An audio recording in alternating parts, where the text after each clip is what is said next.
नमः सिद्धेभ्यः। नमो नमः सत्तीर्थंकराय वीराय भव्याम्बुजभास्कराय अनन्तलोकाय सुरार्चिताय देवादिदेवाय नमो जिनाय देवादिदेवाय नमो जिनाय। पंच परमेष्टि भगवान की, परम पूज्य आचार्य भगवंत गुरुवर विशुद्ध सागर जी मुनि महाराज की, परम पूज्य मुनि श्री सुप्रभ सागर जी महाराज की, शाश्वत तीर्थराज सम्मेश शेखर जी की। समीचीन विकल्पों का सम्यक समाधान, आत्मकल्याण की वह अलौकिक विधा आप सभी को प्राप्त हो रही है, जो आपके सम्यक दर्शन के साथ साथ सम्यक ज्ञान में वृद्धि कराने वाली होती है।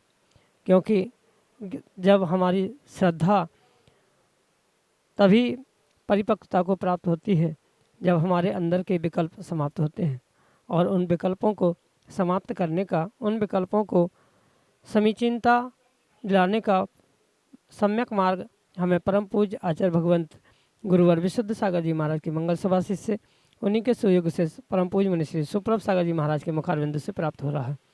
और वही सम्यक समाधान निश्चित ही हमारी श्रद्धा को दृढ़ बनाते हुए हमारे ज्ञान को सम्यक की ओर ले जाने वाला है। क्योंकि सम्यक ज्ञान ही इस आत्मकल्याण के मार्ग में कार्यकारी उपाय है। आप भी अपना समीचीन विकल्प भेज करके परम पूज्य मुनि श्री से उसका आगम के परिप्रेक्ष्य में सम्यक समाधान प्राप्त करने का पुरुषार्थ करें। तो प्रारंभ करते हैं आज का सम्यक समाधान। और आज के पहले विकल्प के लिए आष्टा मध्य प्रदेश से अनन्य गुरुभक्त परिवार डॉक्टर मगन जैन, श्रीमती चंदा जैन महाराज श्री के श्री चरणों में बारंबार नमोस्तु निवेदित करते हुए अपना समीचीन प्रश्न रख रहे हैं कि महाराज जी, संवेग और वैराग्य का सिद्धांत मतानुसार स्वरूप क्या है एवं इनकी पुष्टि के लिए कौन सी भावना भानी चाहिए। हमारे समीचीन विकल्प का सम्यक समाधान करने की अनुकंपा करें। नमोस्तु महाराज जी, नमोस्तु। ओम नमः सिद्धम। परम पूज्य आचार्य भगवान गुरुवर विशुद्ध सागर जी महाराज की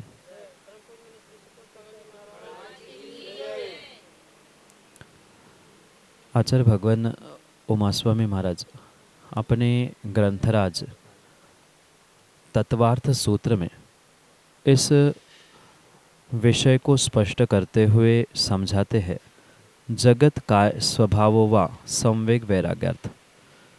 संवेग और वैराग्य की प्राप्ति करने के लिए इस जगत का और इस काय के विषयों का एक भावनात्मक निर्णय करना या उसके प्रति चिंतन करना ये परम आवश्यक है।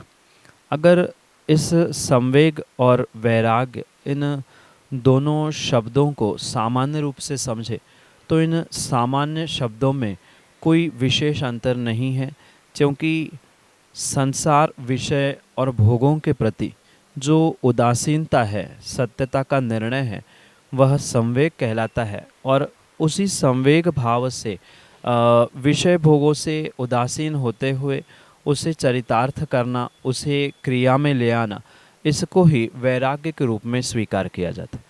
और उस वैराग्य और संवेग में सिद्धांत की अपेक्षा से अगर हम अंतर समझे तो एक भावनात्मक और एक क्रियात्मक, इतना ही इन दोनों में मुख्य अंतर किया जा सकता है। क्योंकि जहाँ जगत और शरीर यानी काय जिसे कहा जाता है, उसके प्रति जो उदासीनता उत्पन्न करने का पुरुषार्थ किया जाता है वह संवेग है। संवेग को दूसरी परिभाषा करते हुए या दूसरे परिप्रेक्ष्य में आचार्य भगवंत ये भी समझाने का प्रयास करते हैं कि धर्म और धर्मात्मा के प्रति जो एक विशेष अनुराग उत्पन्न हो रहा है, उस अनुराग को भी आचार्य भगवंतों ने संवेग के अंतर्गत रखा है। धम्मे धम्म फलंति हवंति संवेगो, इस प्रकार से सूत्र देते हुए संवेग की दूसरी परिभाषा भी आचार्य भगवंत ने की। तो इस परिभाषा और वैराग्य, इनमें तो हम बहुत अंतर कर सकते हैं, पर जब संवेग को शरीर विषय भोगों के प्रति उदासीनता से रूप से स्वीकार किया जाता है तो उससे और वैराग्य में बहुत अंतर करना संभव नहीं है, क्योंकि एक भावनात्मक निर्णय करने वाला कार्य है जहाँ संवेग के रूप में उसे स्वीकार किया जाता है, और वही जब उन विषय भोगों से विरक्त होते हुए पूर्ण रूप से उसे क्रियान्वित किया जाता है, उसे आगम के परिप्रेक्ष्य में वैराग्य कहा जाता है। और उसकी प्राप्ति के लिए जो ये जगत का यानी तीन लोक की व्यवस्था कैसी है, इसमें संसार में आने वाले दुख कैसे है, संसार का स्वरूप समझना और स्वयं का शरीर कैसे नाशवान है, इसके विषय में चिंतन करना, ये संवेग के लिए कारणभूत कहा है। और वैराग्य के लिए भी जैसे 12 भावनाओं का चिंतन कहा जाता है, अनित्य, अशरण, संसार, एकत्वादी, इन भावनाओं का जो चिंतन कहा जाता है वह वैराग्य के लिए है।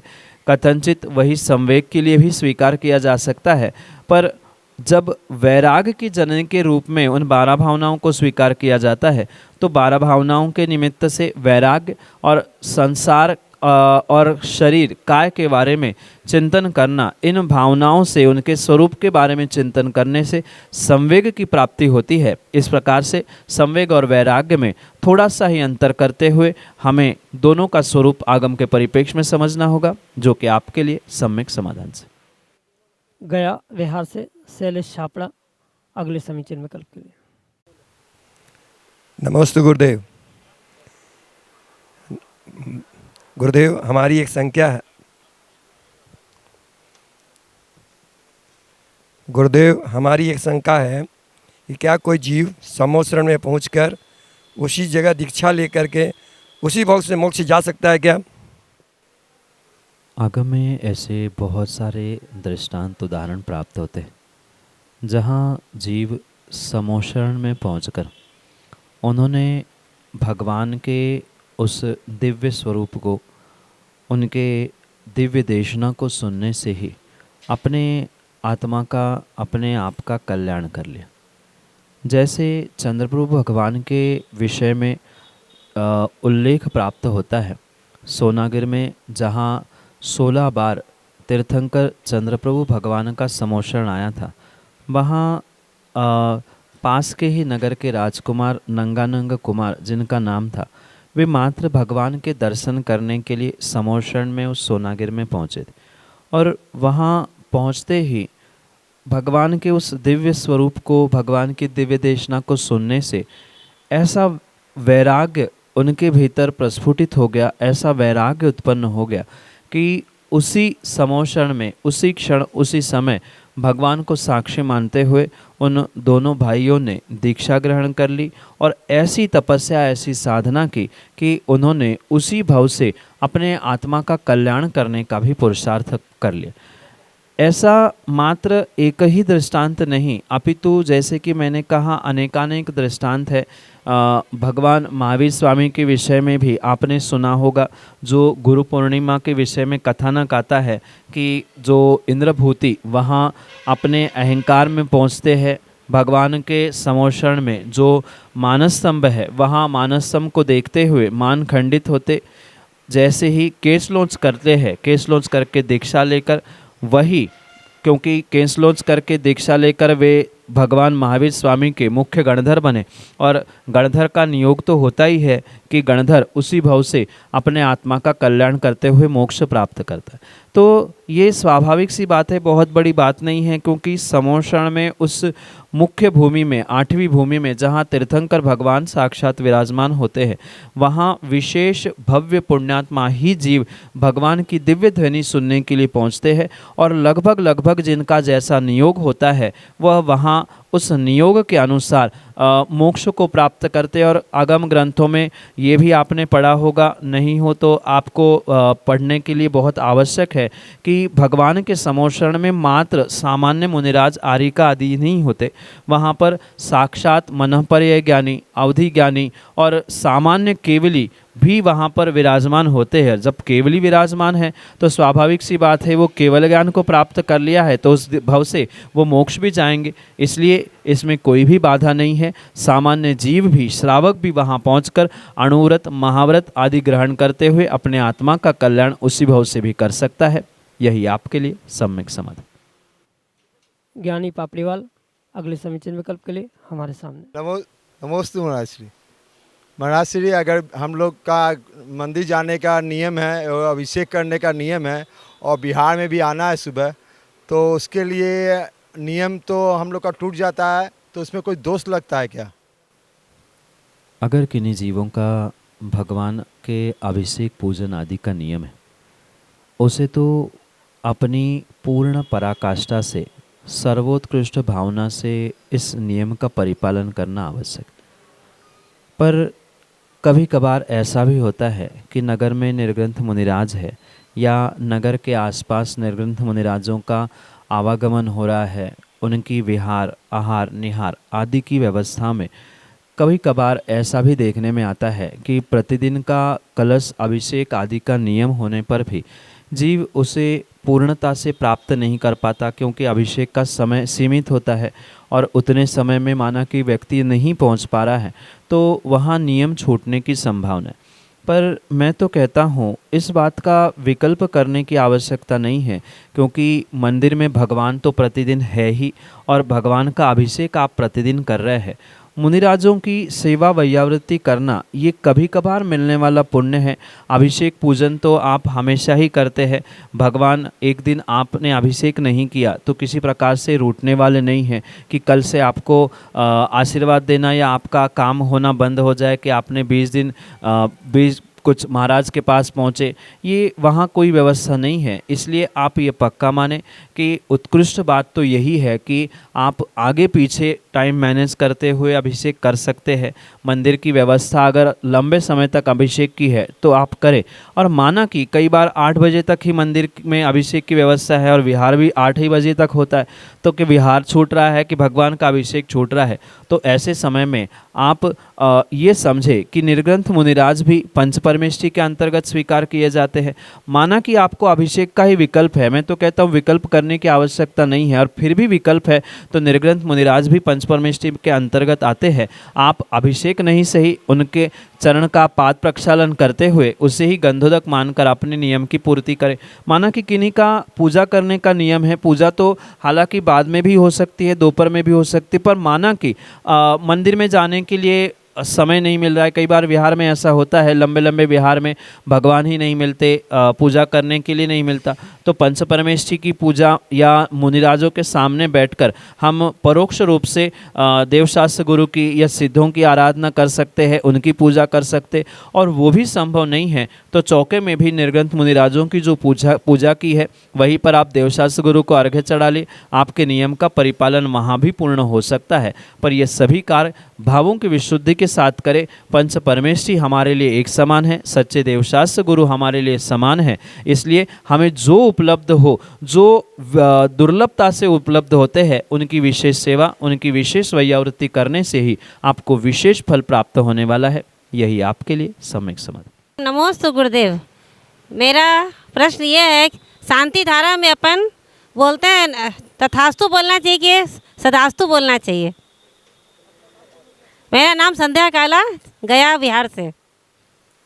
भगवान के शांति धारा के उपरांत जो अर्घ्य चढ़ाना हो या अभिषेक के बाद शांति धारा आदि भी कार्य क्यों न, इन प्रत्येक क्रियाओं में श्रावक और श्राविकाओं को ये विवेक रखने की आवश्यकता है कि हम ये जो भी कार्य कर रहे हैं, चाहे अभिषेक हो, शांति धारा हो, पूजन हो, इन प्रत्येक क्रियाओं के पीछे का अभिप्राय मात्र भावों की विशुद्धि है और भावों की विशुद्धि, भावों की शुद्धि के लिए ही इन क्रियाओं को करने की आवश्यकता।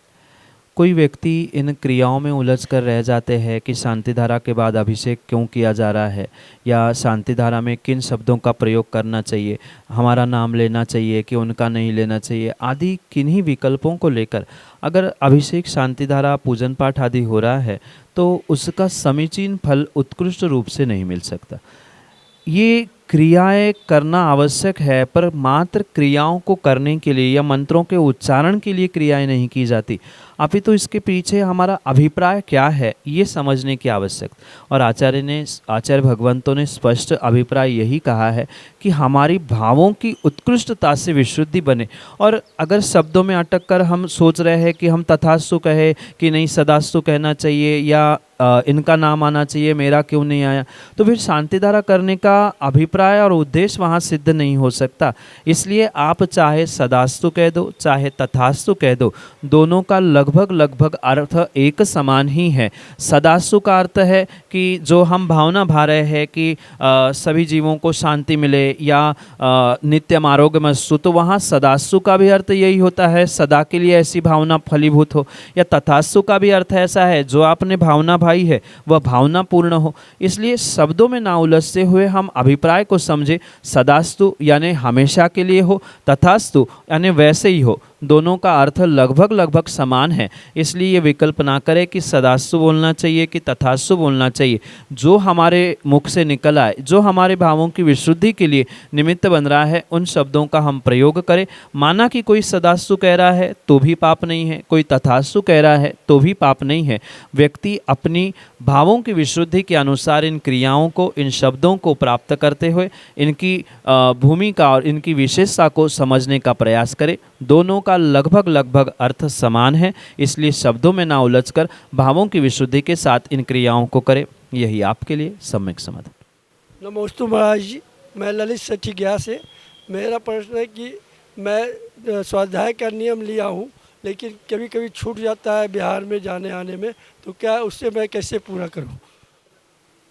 जैसे किसी व्यक्ति का प्रतिदिन स्वाध्याय करने का नियम है और किन्हीं कारणों से स्वाध्याय नहीं कर पाता है, तो ये ध्यान रखे कि जब नियम लिया है तो नियम लेते समय ये पहले ही निर्णय करना होगा कि विषमता भी आएंगी, विपरीतताएं भी आएंगी, उस समय पर हम इन नियमों का परिपालन कैसे कर सकते हैं, इसका सारासार विवेक रखते हुए ही नियमों को लेना चाहिए।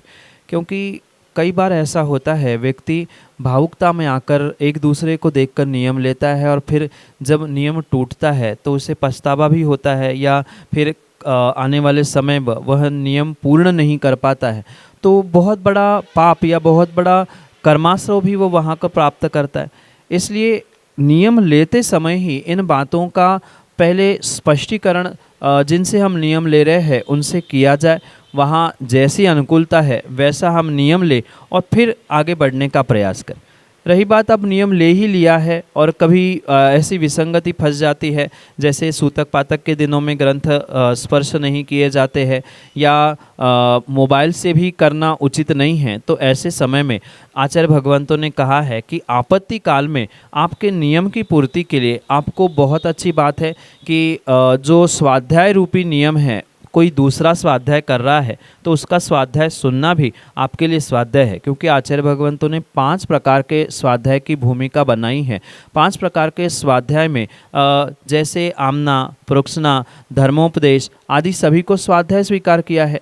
किसी से अपने प्रश्नों का उत्तर समझ लेना, ये प्रश्न नाम का स्वाध्याय कहा है, जहाँ धर्मोपदेश रूप स्वाध्याय हो रहा है। कोई विद्वान, कोई पंडित, कोई निर्ग्रंथ मुनिराज, कोई ब्रह्मचारी आदि कोई धर्म का उपदेश दे रहा है तो प्रत्यक्ष रूप से उसे सुनना, और माना कि प्रत्यक्ष वर्तमान में कोई नगर में उपलब्ध नहीं है तो परोक्ष रूप से आजकल बहुत सारे साधन उपलब्ध है, टीवी, मोबाइल, यूट्यूब आदि के माध्यम से आप परोक्ष रूप से भी उन धर्म देशना को, धर्म उपदेश को सुनने का प्रयास करोगे तो वो भी धर्मोपदेश नाम का अंतिम स्वाध्याय होने से आपका स्वाध्याय होगा। माना कि किन्हीं ग्रंथों की गाथाएं आपको कंठस्थ है तो उनको पुनः पुनः दोहराना, ये भी आमनाय नाम का स्वाध्याय है। माना कि 50 गाथाएं याद नहीं है, 10 गाथाएं है, 4 गाथा है, उन 4 गाथाओं को भी आपने पुनः पुनः दोहराने का प्रयास किया है तो विषमता के दिनों में ये स्वाध्याय माना जाएगा। पर ये ध्यान रखना कि ये छूट हमेशा के लिए नहीं है, नहीं तो बहुत सारे लोग यही कहते हैं चलो ठीक है हमारा नियम है,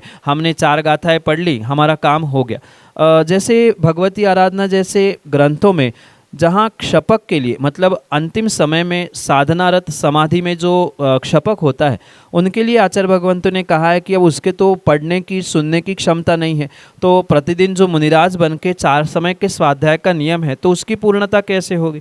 तो उस विषमता के दिनों में मुनिराजों के लिए कहा है कि उन्होंने मात्र नमोकार की माला भी फेर ली है स्वाध्याय की भक्ति करते हुए, तो उनका स्वाध्याय पूर्ण कहा जाता है। ओम ओम पढ़ते हुए भी माला फेर ली तो उनका स्वाध्याय कहा जाता है। पर ये पुनः ध्यान रखें कि विषमता की बात और सामान्य बात भिन्न विषय है। विषमता के नियम सामान्य समय में या सामान्य स्थानों पर लागू नहीं होते, इसलिए सूतक पातक है या किन्हीं कारणों से हम ग्रंथ साथ नहीं ले जा पा रहे हैं, यात्रा कर रहे हैं, तो ऐसे समय में धर्मोपदेश सुनने से, माला फेरने से या मात्र भक्ति करने से, 12 भावना का पाठ करने से या तत्वार्थ सूत्र आदि का पाठ जितना याद है उतना करने से भी आपके स्वाध्याय का संकल्प नियम पूरा हो सकता है। पर ये मैं पुनः एक बार कहना चाहता हूँ कि इसको रूटीन बनाकर अपने साथ छल करने का प्रयास ना करें। जिस समय विषमता है उन दिनों के लिए ही ये व्यवस्था विशेष कही है। सामान्य रूप से ग्रंथों का स्वाध्याय ही उत्कृष्ट स्वाध्याय है, अन्य प्रकार से आपके स्वाध्याय का नियम पूर्ण नहीं हो सकता। विषमता की जो छूट कही उस विषमता की ही रहे, यही आपके लिए सम्यक समाधान। मैं गया से उमेश छाबड़ा। महाराज जी शरण में साष्टांग नमस्तु नमस्तु। मैं सब नियम का पालन करते हुए भी, पूजा पाठ ध्यान माला जाप करते हुए भी मन में शांति नहीं आती है, रहती है, इसका क्या करना। पूजा पाठ जाप शांति धारा आदि मात्र क्रियाओं को करने से कभी भी मन में शांति नहीं हो सकती। अपितु इन क्रियाओं के साथ साथ हम इन क्रियाओं को क्यों कर रहे हैं, इन क्रियाओं को करने के पीछे उद्देश्य क्या है, ये समझने की आवश्यकता। क्योंकि बहुत सारे व्यक्ति ये सोचते हैं कि भगवान के लिए या मंदिर आदि की व्यवस्थाओं के लिए हम अभिषेक पूजन आदि कर रहे हैं, पर ऐसा किंचित भी नहीं है। भगवान आपके पूजन अभिषेक से कभी भी खुश होने वाले नहीं हैं, नहीं करोगे तो वो रूठने वाले नहीं हैं। अपितु इन सब के पीछे मैं अपने आप को प्राप्त करूं, मैं पूजन करते हुए उन भावों की विशुद्धि को प्राप्त करूं, ये अगर हमारा उद्देश्य टारगेट नहीं है तो हमारी मात्र क्रिया करना कभी भी फलीभूत नहीं हो सकती।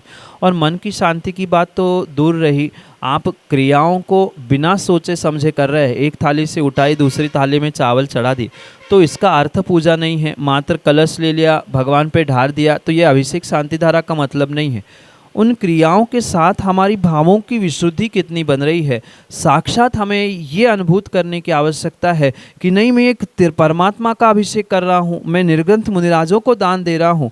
ऐसे गदगद भावों से जब तक आप इन क्रियाओं को करने का पुरुषार्थ नहीं करेंगे, तब तक कभी भी किसी भी प्रकार से मन में शांति या जीवन में भी शांति होना संभव नहीं है। इसलिए इन क्रियाओं के उद्देश्यों को समझे, अभिप्रायों को समझे कि मैं इनको क्यों कर रहा हूँ, इसके पीछे मेरा उद्देश्य क्या है। मेरी भावों की विशुद्धि ही नहीं बन पा रही है तो मन में शांति होना या जीवन में शांति होना कैसे संभव है। भावों की विशुद्धि को प्राप्त करें और विशेष करते हुए क्रियाओं से मैं क्या प्राप्त करना चाहता हूँ, इन क्रियाओं से भगवान के लिए नहीं, मैं अपने लिए पुरुषार्थ कर रहा हूँ, कर्मों के निर्जरा हो। इन भावों से ही अगर क्रिया करेंगे तो ही मन की शांति और जीवन में शांति होने की संभावना है। यही आपके लिए सम्यक समाधान।